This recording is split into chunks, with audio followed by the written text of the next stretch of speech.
bel og'rig'idan qutulib, oyog'im tortishishdan qutulib uyimga ketyapman. Rahmat, hammalar sog' bo'lsin. TPF degan moslama qo'yildi. Transpedikulyar fiksator deyiladi. Bugun Farg'ona shahrida mana amaliyot o'tkazib turibmiz. Bemorimizda bel uch, bel L4, VL5, VLS1 disk kurasi bilan bemorimizda nostabillik bor. Bir necha yildan beri ancha qiynalib yurganlar, bormagan joylari qolmagan, rosa blokadalar olganlar, lecheniya olganlar, fizioterapiya muolajalarini olganlar. 5 yildan beri o'ng oyoqda og'riq, kuchli og'riq bilan bezovta qilib kelgan. Hozir bemorimizga VL3, VL4, VL4, VL5 disk churasini olish amaliyoti va TPF moslamasi bilan spondilodizlash amaliyotini o'tkazayapmiz.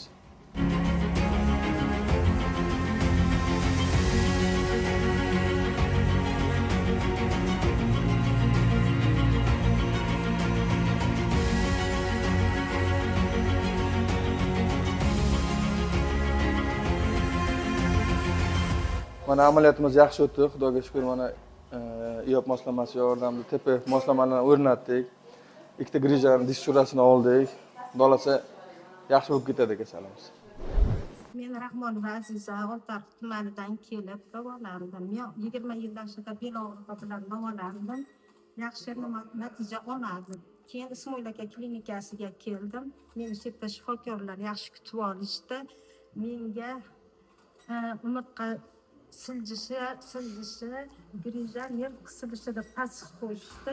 Ismoil aka Toshkentdan professor G'iyosjonni chaqirishib, G'olibjonni chaqirishib, birgalikda meni 4 soatda operatsiya qilishdi. Operatsiya yaxshi o'tdi. Hozir ahvolim qoniqarli. Bugun uyga ketyapman. Men bu klinikadagilarga asosan Ismoil akaga katta rahmat aytaman. Dostonbekka, Boburjonga, katta tibbiyot xodimi Muhayyoxonga, hamshiralarga hammasiga, kichik tibbiyot xodimlariga hammasiga katta rahmatimni aytaman. Men bel og'rig'idan qutulib, oyog'im tortishishdan qutulib uyimga ketyapman. Rahmat, hammalar sog' bo'lsin. Sevinch ko'z yoshlarida. Sevinch ko'z yoshlarida. Biz endi xalqimizga tushuntirishimiz kerak. Ya'ni ana sizga o'sha TPF degan moslama qo'yildi. TPF degan moslama qo'yildi. Transpedikulyar fiksator deyiladi. Umurtqadagi siljish ikki xil holatda bo'lar ekan mana. Ikki xil holatda.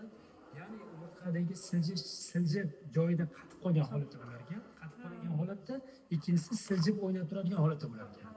Qatib qolgan holatda bo'lsa, uni operatsiya qilishga hojat yo'q ekan.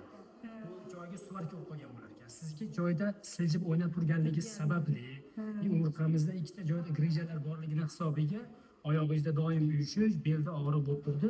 Endi mana shu umurtqamizni orasidagi grijalarimizni oldik, umurtqamizni qaytib siljimaydigan qilib qatirib qo'ydik.